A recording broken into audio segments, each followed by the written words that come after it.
죽일 듯이 달려드는 성난 군중들을 잠잠히 하고 바울이 말할 수 있는 기회를 얻은 후에 그가 조곤조곤 이제 자기가 지금까지 어떤 과정을 통해서 여기까지 왔는지를 설명을 하는데, 일단 말을 시작하니까 정말 그의 말이 너무나 이제 이렇게 힘있게 능력있게 그들에게 전달되고 있는 중에 있습니다. 어저께까지 우리가 본 내용이 그가 어떻게 정말 이렇게 지금까지 자기가 지금 여기 화나 있는 그 유대인들 그런 군중들과 똑같이 자기도 이렇게 하나님에 대한 열심을 가지고 이 돌을 박해했던 사람인데, 어떻게 지금 이렇게 완전히 변화되어서 그들의 눈에는 완전히 변절자가 되고 민족의 배반자 같고 유대교를 정말 배신한 그런 자 같이 보이는지, 그 과정을 자세하게 설명을 하지요.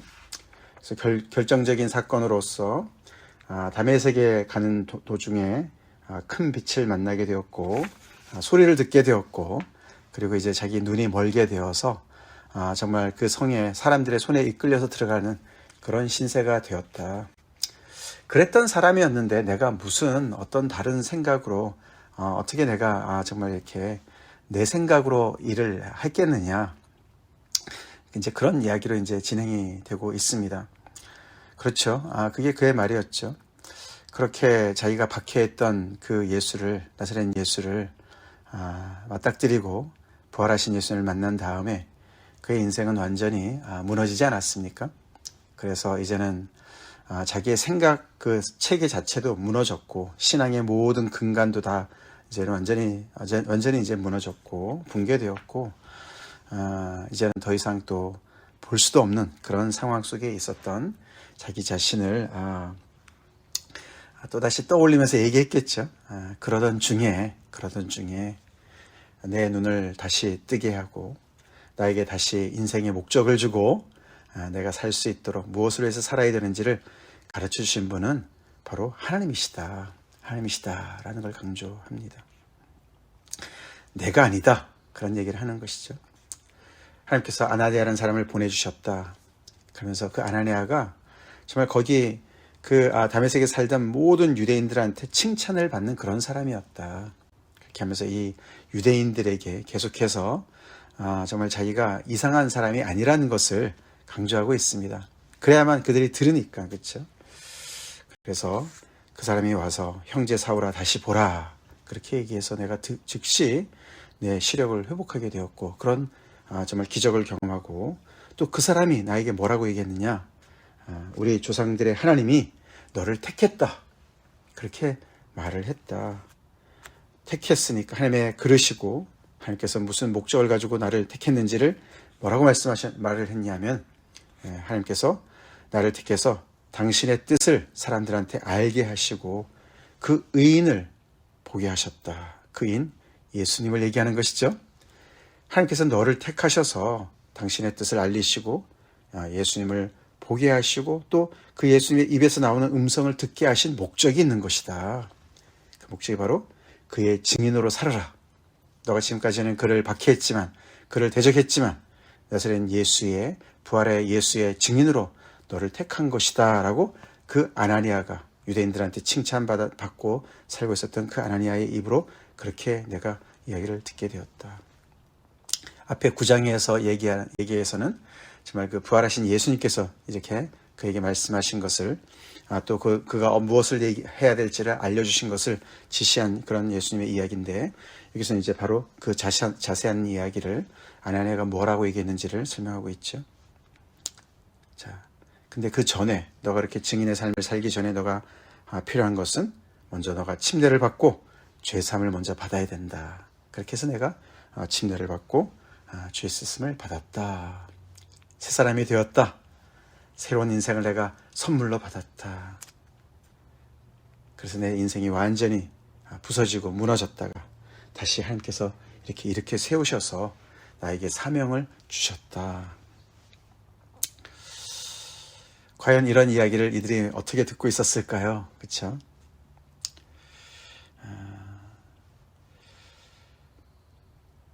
그러면서 바울은 계속해서 자기가 예루살렘에, 그 이후로 예루살렘에 들어와서 한 가지 사건을 또한 얘기합니다. 예루살렘으로 돌아왔었죠. 우리가 9장 26절 30절에 보면 그가 예루살렘에 돌아왔고 그가 교회를 박해했던 사람인데 어떻게 예수를 믿게 되었는지 정말 그 사람들이 믿을 수 없었던 상황에서 바나바가 도움을 줬죠. 바나바가 어떻게 그가 이제 예수님을 믿게 되었는지를 이렇게 교회에서 이렇게 중재를 하면서 교회 형제들과 함께 교제를 하고 거기에서도 유대인들과 이방인들한테 열심히 변론하지 않았습니까? 예수가 그리스도임을 변론하고 그래서 많은 그런 논쟁을 막 하게 되고 그래서 정말 점점 더 시끄러워지니까 거기 교회에서 그를 다소로 보내지 않았습니까? 이제 그 사건을 얘기하는 것이죠. 그때 성전에서 기도할 때 환상을 본 것을 얘기합니다. 근데 놀랍게도 그 내용이 주님께서 예루살렘을 떠나라고 말씀을 하셨다라고 이제 얘기를 하는 것이죠. 그들은 내가 내게 대하여 증언한 말을 듣지 않을 것이다. 그렇게 말씀을 하신 것을 이 지금 성난 유대인들한테 얘기를 합니다. 그때 내가 주님께 뭐라고 말씀을 드렸냐면 아니 이 사람들이 제가 과거에 어떤 사람인지를 아는데요. 내가 이 도를 따르는 사람들을 어떻게 내가 박해했는지 가두고 회당에서 때리고 또 특별히 스데반이 순교당할 때 내가 그 사람의 그 죽음을 마땅히 여기면서 그 정말 사람들 그 옷을 지킨 그런 나였던 것을 과거에 내가 얼마나 정말 악랄하게 그렇게 이 도를 박해했던 사람인 것을 알고 그러니까 내가 하는 말을 그들이 잘 들을 텐데요. 설득력이 있을 텐데요. 그렇게 얘기했죠. 그죠? 그렇게 주님께 말씀을 드렸는데 주님은 나한테 아니다. 너는 떠나야 된다. 너는 떠나야 된다. 그들이 말을 듣지 않을 것이다. 그러면서 나를 멀리 이방인들에게로 보내리라고 말씀하셨다. 라고 주님이 말씀하신 것을 전합니다. 그 말에 이 군중들은 뒤집어집니다. 그렇죠? 지금까지 인내하면서 참았던 군중들이 마치 폭발을 하듯이 정말 이 바울을 살려둬서는 안 될 자다. 그렇게 하면서 정말 티끌을 날리면서 옷을 벗어 던지면서 그들을 정말 붙잡아 죽이려고 때려 죽이려고 이제 달려듭니다. 사실 바울의 이 말도 일리가 있지 않습니까? 그렇죠? 자기가 과거에 어떤 모습인지를 아니까 지금 이렇게 자기가 이런 과정을 통해서 하나님께서 이렇게 변화시키셔서 나의 정말 그 흑암의 그런 무지를 몰아내시고 이렇게 나한테 사명을 주시고 예수님의 부활을 증거하라고 말씀하셨으니까 분명히 그 설득력이 있기 때문에 그들이 내 말을 들을 건데요. 근데 그것은 바울의 순진한 생각이었어요. 그렇죠? 순진한 생각이었습니다. 하나님은 훨씬 더 깊이 알고 계시죠? 이 사람들의 마음 심리를 잘 알고 계셨습니다. 그래서 씨알도 안 먹힐 것이다. 왜냐하면 그들은 답을 이미 정해놓고 듣는 자들이다. 그런 얘기나 마찬가지죠. 그렇죠? 이미 너는 틀렸어. 그걸 딱 정해놓고 아무리 얘기를 해봤자 그런 사람들한테 얘기가 통하지 않지 않습니까? 그러니까 너는 이 사람들한테는 맞아 죽을 그런 상황이니까 내가 너를 이방인으로 보낼 것이다. 하나님의 계획이 그렇게 되신 것이죠. 그러나 지금 바울 때문에 너무나 지금 열이 났던 이 군중들은 바로 이방인들과 이렇게 정말 하나가 된 것 같은 이 바울. 그래서 민족 유대인을 정말 배신한 자고 이 성전을 더럽힌 죄인이라고 얘기하는데 그 자극적인 그 단어 이방인이라는 단어가 딱 입에서 나오자마자 그들은 또다시 정말 뒤집어졌습니다.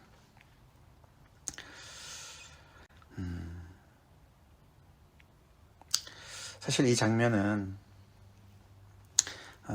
우리 구약의 이사야서 말씀을 또 떠올리게 합니다. 그렇죠? 하나님께서 이사야가 그죠? 성전에서 환상을 보고 하나님께서 그를 부르시지 않습니까? 내가 누구를 보낼까? 그때 이사야가 나를 보내소서. 그때 하나님께서 말씀하세요. 그렇죠? 너가 가서 말을 전하긴 하는데 그들이 듣지 않을 거야. 그런 말씀 해주셨는데 그 장면이 떠오릅니다. 이렇게 해서 이제 이 바울이 정말 너무나도 어떻게 보면은 이런 와중에 이런 상황 속에서도 일단 말을 하기 시작하니까 너무나 당당하게 그렇죠? 자기의 말을 자기의 그 정말 전해야 될 그 메시지를 간증을 하는 것을 보게 됩니다. 그는 마치 우리 그런 표현 있지 않습니까? 하늘을 우러러 한 점 부끄러움 없는 것처럼 물론 자기는 하나님 앞에서는 그렇지 않고 정말 여러 가지 실수도 있었고 또 자기도 죄인이고 그렇지만 자기는 지금 이렇게 이 자리에서 왜 이렇게 살고 있는지에 대해서는 분명한 이유가 있었어요. 그렇죠? 이유가 있었습니다.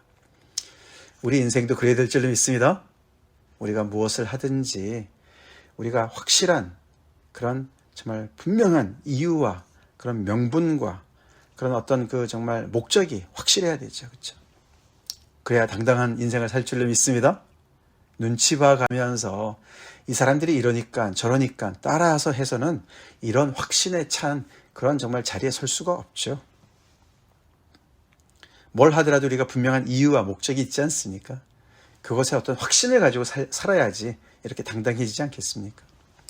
복음이 그렇게 우리를 만든 줄을 믿습니다. 그래서 우리가 어떤 상황 속에서도 이 지금 바울은 이런 상황에서도 그가 상황을 주도합니다. 주도해요. 그렇죠? 맞아 죽을 지경인 상황 속에서도 주도해요. 왜냐하면 자기는 예수님을 핍박할 때도 분명한 이유가 있었고 그리고 자기가 무슨 이유에 이렇게 예수님을 믿게 되었는지도 분명했고 그리고 지금은 예수님을 위해서 목숨까지 내어놓고 정말 살든지 죽든지 자기 몸을 통해서 예수님이 존귀케 되는 것에 정말 인생을 건 것도 분명한 이유가 있었어요. 이유가 있었습니다. 우리 인생에 분명한 이유를 주시는 주님을 찬양합시다. 찬양합시다. 그러니까 이런 상황 속에서도 정말 그는 당당했습니다. 당당했어요. 할 말이 있었어요. 한마디로 간증이 확실했다는 것이죠. 간증이 확실했어요. 그래서 우리는 참 바울이 지금 여기서 무슨 책을 읽고서 깨닫고 배워서 배운 지식을 전달하는 자리가 아니에요. 그렇죠? 그것도 파워가 있는데 그는 이런 자기 삶 속에 구체적으로 일어난 스토리를 전달하는 거예요. 그렇죠? 아나니아라는 사람을 만났었고 그래서 그때 눈이 띄어졌었고 그전에는 부활하신 예수님을 맞닥뜨렸었고 이 모든 것들이 다 일어난 사건들 아닙니까? 그렇죠? 또 성전에서 하나님을 통한 하나님께서 주신 환상을 통해서 자기가 왜 이렇게 이방인으로 가야 됐는지 이 모든 것들이 다 분명한 그런 이유가 있었고 정말 그런 당당한 그런 정말 명분이 있었던 것이죠. 그래서 겪은 스토리가 파워가 있죠. 파워가 있습니다. 우리 예수님을 믿는 사람들 그런 정말 간증이 많아야 될 줄로 믿습니다. 그렇습니다. 근데 이 군중들은 그것을 정말 더 이상 감당할 수가 없었어요.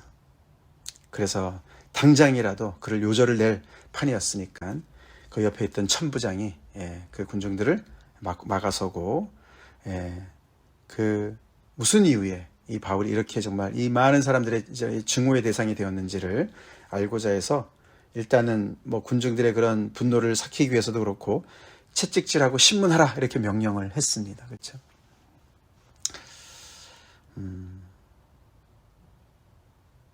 아마도 바울이 얘기한 것은 아람어로 히브리 말로 얘기했기 때문에 천부장이 어느 정도 이해했을지 모르겠어요. 무슨 내용인지는 잘 모르겠지만 그렇지만 분명히 이것은 지금 이 군중들의 엄청난 그런 정말 증오의 대상인 것은 확실하니까 무슨 일인지 이제 신문을 해봐야 되는데 그 전에 채찍질을 먼저 하겠다 이렇게 얘기를 했습니다. 그래서 가죽줄로 메고 이제 그래 신문하려고 사람들이 이게 채찍질이라면은 정말 그 당시 채찍질은 예수님께서도 그런 채찍질 당하셨지만 그 채찍 끝에 쇠붙이가 붙어 있지 않습니까? 그렇죠? 그래서 때리면은 살점이 뚝뚝 떨어져 나가는 일단은 신문하기 전에 먼저 그렇게 하는 경우가 많이 있었다고 합니다. 그런데 예외가 있었는데 누구한테는 그렇게 안 했습니까? 로마 시민들한테는 그렇게 안 했대요. 인격적인 대우를 해주는 것이죠. 나중에 죄가 확실해지면 그때 가서는 이제 고문을 하겠지만 어떻게 정말 하겠지만 벌을 주겠지만 지금은 이제 아직은 죄가 밝히지 않은 상황이니까 그렇죠. 근데 그 당시에 로마인들이 정말 다른 사람들한테는 그렇게 잔인하게 했었어도 로마 시민들은 그렇게 하지 않았답니다. 그걸 알고 있던 바울이 문제 제기를 합니다. 그렇죠? 백부장한테, 옆에 있는 백부장한테, 너네는 로마 시민권자한테도 그렇게 하느냐? 깜짝 놀래서 천부장한테 가서 얘기를 하고, 천부장도 깜짝 놀랬죠? 그래서 바울이 이제 두 번째로 자기가 로마 시민권자인 것을 밝히죠. 제일 처음에는 빌립보 감옥에서, 그쵸? 그때 노예임 받을 때도, 그때도 한번 써먹었고, 오늘 천부장한테도 이런 상황 속에서 자기가 로마 시민인 것을 이야기하면서 당당하게 또 정말 거기서 제대로 된 그런 대우를 받으면서 이제 신문을 이렇게 받게 될 수 있도록 했습니다. 로마 시민권이 이렇게 잘 쓰여질지 몰랐어요. 그렇죠? 쓰일 때가 다 있는 것이죠. 그렇게 해서 그는 이제 이 군중들로부터는 이제 보호를 받게 되는 이제 그런 상황이 되었습니다. 이런 상황을 보면서 전에 어떤 설교자가 그런 설교를 한 적이 있어요. 베드로는 첫 설교에 3,000명이 회개하고 하나님 앞으로 돌아왔는데 바울은 첫 설교에 3,000개의 돌을 맞을 뻔했다. 이제 그런 말도 했습니다. 스데반이 그런 경우죠. 3,000개의 돌을 맞아서 죽은 것처럼 지금 이 바울도 정말 그런 상황이 아닐 수가 없습니다. 군중들이 정말 이렇게 성이 나서 그를 당장이라도 죽이려고 한 그런 정말 상황이 되었습니다. 거기에 바울은 어떤 심정이었을까요? 그들이 너무나도 자기를 정말 완전히 이렇게 정말 원수 취급하고 있는 그들, 함께 그들을 미워하고 그들한테 원망이 가득했을까요? 어쩌면 그는 옛날에 자기 모습을 봤을 것 같습니다. 그렇죠? 바로 자기도 저랬던 그런 상황이었었는데 스데반 얘기하면서 그런 심정이었을 거예요. 그렇죠? 스데반이 죽는 걸 당연시 여기고 죽어 마땅하다 생각하고 거기서 증인 노릇을 했던 바울 아니었습니까? 참 그걸 보면 참 하나님의 역사는 참 알다가도 모르겠어요. 그렇죠? 이런 상황 속에서 바울에게 나타나셨던 것처럼 부활하신 예수님께서 그 모든 군중들한테 쫙 나타나셨으면 얼마나 좋았을까. 그럼 그냥 당장 문제가 해결될 것 같은데 하나님은 그렇게 일을 안 하시죠? 안 하십니다. 스데반이 죽을 때도 거기에서 그의 죽음을 마땅히 여겼던 그 청년 사울을 그냥 놔두셨습니다. 그 하늘이 열리고 그 정말 하나님의 우편에 서 계신 주님은 스데반의 눈에만 보였어요. 그렇죠? 그때는 사울한테 보이지 않으셨어요. 그 이후에 사울이 못된 짓을 많이 하고 이렇게 정말 예수님을 믿는 사람들을 박해하는 것을 다 놔두시고 오래 참으시고 이렇게 다메섹 가는 길에 정말 나타나셨어요. 그리고 글을 쓰십니다. 그렇죠? 스데반을 쓰셨던 하나님께서 이제는 사울을 쓰시면서 이렇게 정말 계속해서 그들의 입을 통해서 하나님의 그 부활의 그 메시지를 전달하세요. 근데 군중들은 답을 이미 정해놓고 그 말을 또 듣습니다. 고집불통이죠. 그 역사가 계속 이렇게 진행이 돼요. 그래서 참 우리가 이렇게 전도해 볼 때도 그렇죠. 답답할 때가 많이 있습니다. 참 아무리 얘기라도 듣지 않고 우리도 그런 때도 있었지만 정말 이렇게 기적을 행하셔서 병이라도 고쳐주셔서 그 기적을 통해서 그 마음이 열리면 좋겠는데 이런 생각이 들 때가 있지 않습니까? 그러나 그 모든 것이 하나님의 경륜 속에 있는 줄로 믿습니다. 이랬기 때문에 바울이 결국은 이방인을 더 중점적으로 전도를 하게 된 것이죠. 물론 그는 가는 곳마다 우리가 살펴봤지만 유대인 회당에 들러서 유대인들한테 먼저 전도를 하고 그렇죠. 그 다음에 그들이 거부했을 때 또 이방인들한테 갔지만 결국은 3차 전도여행을 전체를 봤을 때 이제는 점점 더 이방인들이 더 많이 복음 안에 들어오는 모든 역사 속에 하나님께서 분명히 바울을 통한 그런 경륜이 있었어요. 그렇죠? 그렇게 해서 이 하나님의 백성이 시기심이 나도록 로마서에 나온 것처럼 그렇게 하나님을 거부하는 그들을 통해서 정말 먼저 이방인들이 하나님의 그 수가 차기까지 하나님의 구원의 역사를 이루시는 그 모든 경륜 속에 정말 하나님께서 이 바울을 쓰시는 걸 보게 됩니다. 그런 모든 것을 충분히 생각했을 바울, 그렇죠? 그래서 이 군중들을 보면서 참 긍휼의 마음을 가졌을 줄로 믿습니다. 그렇죠? 나도 저랬었는데, 우리도 전도할 때 그런 생각이 들지 않습니까? 그렇죠? 나도 저랬었는데, 그런 마음이 있어야 우리가 인내심을 가지고 전도할 줄로 믿습니다. 그렇죠? 그래서 하나님의 은혜입니다. 바울이 이런 사람들을 만날 때마다 나도 저랬었는데 웬 은혜로 주님께서 나에게 오셔서 이 어두운 정말 정말 나의 눈을 띄워주셨나, 나의 영적인 이 정말 맹인, 정말 그런 맹인을 나를 다시 보게 하셨나, 그 은혜에 감사했겠죠. 우리 예수님 이렇게 확실하게 믿고 있습니까? 믿어야 될 줄로 믿습니다. 정말 그래서 우리한테 기회가 주어진다면 언제든지 어디에서나 내가 왜 예수를 믿는지, 내가 어떻게 예수를 믿게 되었는지, 그리고 예수를 믿은 다음에 내가 어떤 인생을 살았고 살고 있는지 분명하게 얘기하는 그런 우리 인생이 될 수 있도록 계속해서 우리가 주님께 앞에 더 기도하며 나갑시다. 다 같이 기도하겠습니다. 하나님, 감사합니다. 오늘도 계속되는 사도행전의 말씀을 통해서 특별히 예루살렘에 올라가면 결박과 환란이 기다린다고 하는 경고의 말씀을 알면서도 순종한 바울이 거기서 겪는 이야기들 또 우리가 묵상합니다. 죽을 고비에 있지만 그는 너무나도 당당합니다. 그의 간증에 힘이 있습니다. 그가 인생을 대충 살지 않고 분명한 이유를 따라 목적을 따라 살았기 때문에 그런 줄로 믿습니다. 우리에게도 그런 아버지 분명한 이유와 목적이 되시는 주님, 복음을 주신 하나님께 감사드립니다.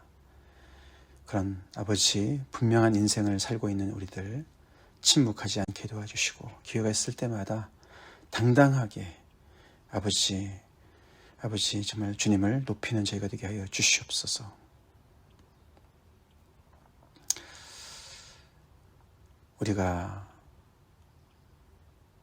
우리의 인생이 아버지 흉내내는 인생이 아니게 하시는 애 감사합니다. 왜 사는지 무엇을 위해서 살아야 될지도 몰랐던 우리들에게 분명한 인생의 목적이 되어주시고 아버지 우리의 소망이 되신 주님을 인하여 감사드리고 우리가 언제나 어디에서나 그 주님을 또 증거할 수 있는 기회가 있을 때 이렇게 당당하게 아버지 우리의 정말 주님을 높이는 그런 우리 한 사람 한 사람 되게 하여 주시옵소서. 예수님 이름 받들어 간절히 기도 올리옵나이다. 아멘.